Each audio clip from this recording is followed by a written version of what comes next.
Аңшы қарға ертегісі.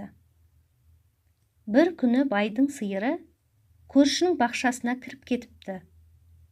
Сиыр көршінің қарбызын таптап кетіпті. Оны көрген көрші сиырды қуып жібереді. Енді сиыр басқа адамның үйіне кіріп, оны шашып кетеді. Сосын тағы біреудің тұрған киімін жұлып, таптап тастайды. Солай сиыр 3 адамның затын бүлдіреді. Бұған ашуланған кісілер байға барып, сиырдың келтірген шығынын төлеуді сұрайды. Бай: "Бұл менің сиырым емес, жабайы сиыр ғой. Ол қалаған жерінде жүре береді, ал менің қорама тек ұйықтауға келеді. Сондықтан мен оның шығынын төлемеймін" дейді.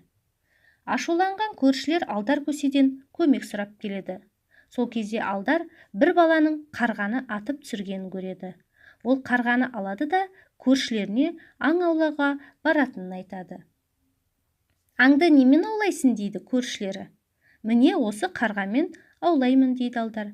Көршілер бұған күліп тұрғанда алдарынан байдың сиыры шыға келеді. "Әне қарғам сиырдың үстіне қонса, оны аулап алды" деген сөз деп қарғаны жіберіп қалады. Қарға сиырдың үстіне қонады.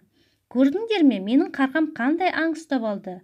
Сиыр жабайы еді ғой, ал енді ол менікі болды" дейді алдар. Оны естіген бай: "Бұл менің сиырым ғой" деп айқайлайды. Сонда көршілері: "Сен жаңа ғана бұл жабайы сиыр деп едің ғой. Алдар оны өз қарғасымен аулап алды. Демек ол сенің емес, алдардың сиыры. Егер сенікі болса, шығын үшін де сен жауап бересің. Сондықтан біздің ақшамызды төле" депті. Содан кейін бай амалсыздан көршілердің шығынын төлеп, сиырды өзіне қайтарып алыпты.